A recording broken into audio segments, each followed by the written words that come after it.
What if the most beautiful volcano on Earth was never meant to warn you with explosions? What if its perfect symmetrical cone, the one painters have captured for centuries, has spent the last 4 months quietly building something far more lethal than any sudden blast? And what if on the 117th day of its eruption, it finally let that thing go, in a direction almost no one was watching? You are there now. Stand with me on the southwestern slope of Mayon, as the afternoon light turns golden on May 2nd, 2026. The air carries the faint metallic tang of sulfur. Far below, rice paddies stretch toward the sea. In the distance, the volcano's flawless cone rises like a cathedral built by time itself. Then, at exactly 5:38 p.m., the high-resolution monitoring camera operated by PHIVOLCS captures something the tourist phones never could. The front of the young lava flow in the Mayon Gully does not keep advancing. It simply surrenders. Tons of thick, sticky rock that has been stacking layer upon layer for weeks suddenly shears away. What follows is not an explosion. It is a disgorgement. A dark, roiling cloud of superheated gas ash and broken lava explodes forward and begins to race down the slope at terrifying speed, covering 4 kilometers in minutes. This is the moment the story changes, and almost no one watching from the evacuation centers understood what they were actually seeing. For 116 days, the mountain had been threatening from the east and southeast. Lava had poured steadily down the Bonga and Basud gullies. People had grown used to the orange glow on those sides. They had adjusted their sense of danger accordingly. Then on day 117, the collapse came from the south. The wall of fire took a path almost no one had been bracing for. Inside that racing cloud, the temperature reached roughly 700 degrees Celsius. Hot enough to vaporize skin on contact, to weld clothing to flesh, to turn the air itself into a weapon. This is the same mechanism that killed 77 farmers on these same slopes in February 1993. They were tending crops inside the 6-kilometer permanent danger zone when the flow overtook them. By the time they saw it, it was already too late. Now imagine you are one of the farmers who slipped back inside that zone yesterday morning. Your animals need feed. Your family's small income depends on them. The mountain has been smoking for months without a single massive explosion. The experts keep saying, stay out, but they have said that for 117 days. So you go. You move quickly between the abandoned fields, the distant rumble of the summit, a constant background noise. Then at 5:38, the sound changes. It is no longer a distant rumble. It is a low-growing thunder that seems to come from everywhere at once. You look up. The gully you thought was safe is suddenly filled with a dark, fast-moving cloud. You have seconds, maybe less. That is the texture of life under Mayon right now. The mountain woke on January 6th, 2026. PHIVOLCS raised the alert from level 2 to level 3. Within 24 hours, the governor of Albay ordered roughly 3,000 residents out of the 6-kilometer permanent danger zone. By mid-January, lava was already moving down the Bonga Gully on the southeastern side. February arrived and the flow did not stop. March brought satellite thermal images that showed Mayon glowing red on every single overpass every single day. This was not the eruption style anyone in living memory had seen here. It was not exploding. It was bleeding. Continuously, relentlessly for weeks that became months. 3 separate rivers of molten rock advanced at the same time. In the Basud Gully on the east face, the lava stretched 3.8 kilometers from the crater. In the Bonga Gully on the southeast, it reached 3.2 kilometers. In the Mayon Gully on the south, it extended 1.6 kilometers. All alive, all advancing. The mountain was doing something it had not done in generations, sustaining long-term effusion without the dramatic pressure releases that usually punctuate its cycles. And because the lava was hypersthene andesite, thick, sticky, full of trapped gas, it did not flow like the runny basalt of Hawaii. It built, layer upon layer on the steep upper slopes. Each new pulse of fresh lava from the crater pushed against the cooling front ahead of it.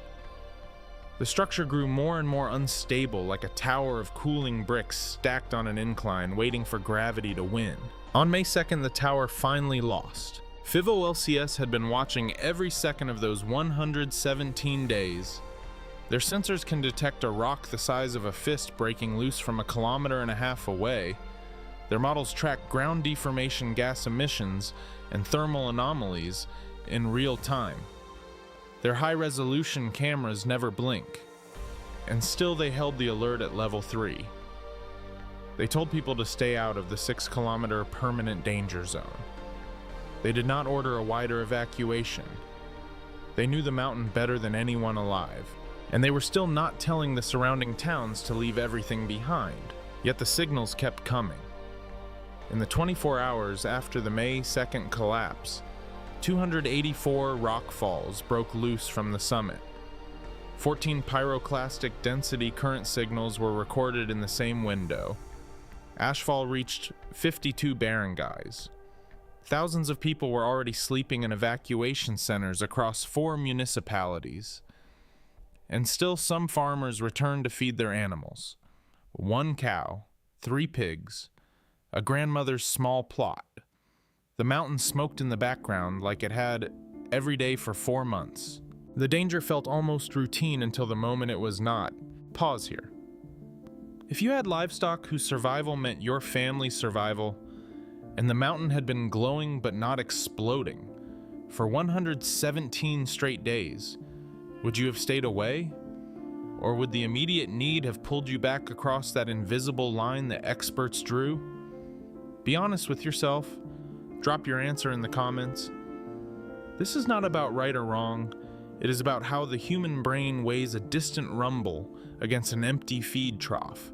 The same volcano that just sent that wall of fire down the southwestern slope once erased an entire town. On February 1st, 1814, Mayon produced a magnitude 4 eruption on the Volcanic Explosivity Index. An ash column climbed 50 kilometers into the sky. Then the column collapsed. A pyroclastic flow rolled down the southern flank and struck the town of Kagawa at full speed. Hundreds of villagers ran into the stone Catholic church, believing its thick walls would protect them. They were buried alive. The entire town disappeared under 9 meters of ash and debris. The church roof collapsed under the weight. Only the bell tower, the tallest structure, remained visible above the new ground level. It still stands today, 212 years later, rising from the soil of what is now Kagawa Ruins Park. Tourists pose in front of it with Mayon smoking in the background. They call it the Pompeii of the Philippines. The estimated death toll was 1,200. Most of the bodies were never recovered. They remained beneath the picnic tables and souvenir stalls. The mountain that did that in 1814 is the same mountain that collapsed on May 2nd, 2026, and it is still not finished. Mayon sits directly above the Philippine Trench, one of the deepest subduction zones on the planet. The Pacific Plate slides beneath the Philippine Plate at roughly 8 centimeters per year. That constant invisible scraping melts rock in the mantle. That melt rises and has been feeding the magma chamber beneath Mayon for hundreds of thousands of years. In 2025, satellite ground deformation data showed something the analysts had not expected: the summit was inflating. The chamber was filling faster than the lava was bleeding off at the surface. The 117-day eruption you have been watching is the safety valve. The question the monitoring teams are quietly asking is whether that valve is large enough to handle what is still accumulating underneath. This is the real story beneath the footage. The danger most people picture when they hear volcano is the dramatic explosion. The towering ash column, the ground shaking, the sudden evacuation orders. That is the story of 1814. But what the world just witnessed on May 2nd was something quieter in its beginning, and no less deadly in its execution. Months of continuous, thick lava effusion had built unstable fronts on the steep slopes. When those fronts finally gave way, they generated pyroclastic density currents without any large explosive trigger. The mountain did not need to roar to kill. It only needed to keep feeding lava until gravity and heat did the rest. If the effusion continues or increases, larger or more frequent collapses could mobilize greater volumes of material. Pyroclastic flows could travel farther than the current events, potentially reaching areas outside the zones currently considered highest risk. If the inflation of the edifice continues, and the surface lava flows prove insufficient to relieve pressure in the magma chamber, the system could eventually shift toward a more explosive phase. In that scenario, higher ash columns and wider pyroclastic flows could affect larger population centers in ways the current cycle has not yet shown. Yet, here's the reality that keeps this grounded. As of now, PHIVOLCS has not raised the alert level beyond 3. They have not announced an end to the eruption, nor have they declared a slowdown. The slight northeast swelling on the edifice is being watched closely, but it has not crossed the thresholds that would trigger a higher alert. There are no public indicators that a major explosive event is imminent. The Institute's experts have more continuous data on this eruption than any previous cycle, and they are still characterizing the hazard as serious but within the parameters of level 3. The monitoring system is the most advanced in the region. It is not failing to see the danger. It is telling us the danger is real, ongoing, and not yet at the catastrophic threshold that history warns about. The lava is still advancing, however slowly. The rockfalls continue. The volcanic edifice still shows slight deformation.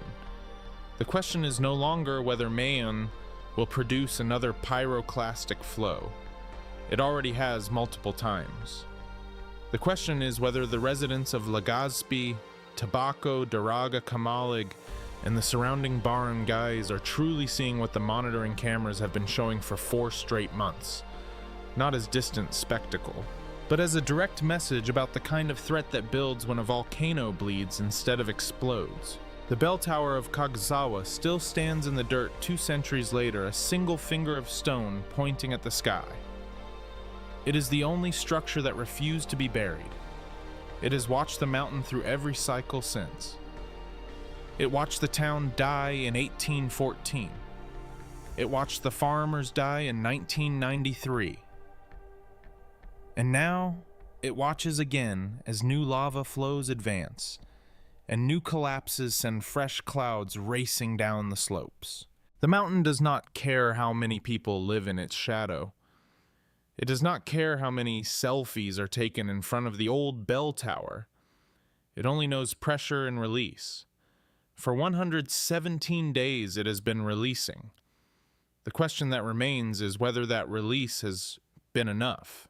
Imagine the next collapse. Imagine the cloud forming faster than anyone can run. Imagine the heat arriving like an invisible wall. Then imagine the silence afterward, broken only by the soft settling of ash on rooftops that may no longer have anyone left to sweep them. Or imagine something larger finally stirring in the depths.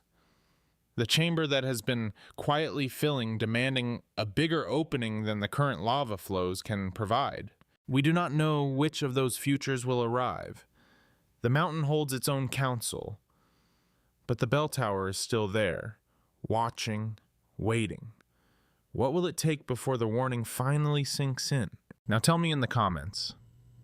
After everything you have just experienced in this story, the months of slow lava buildup, the sudden collapse that came from the wrong direction, the history written in ash beneath a tourist park, Do you believe the greatest risk right now is the fire we can see rolling down the mountain, or the pressure we cannot see still building inside it? Your answer matters. Let's talk about it below.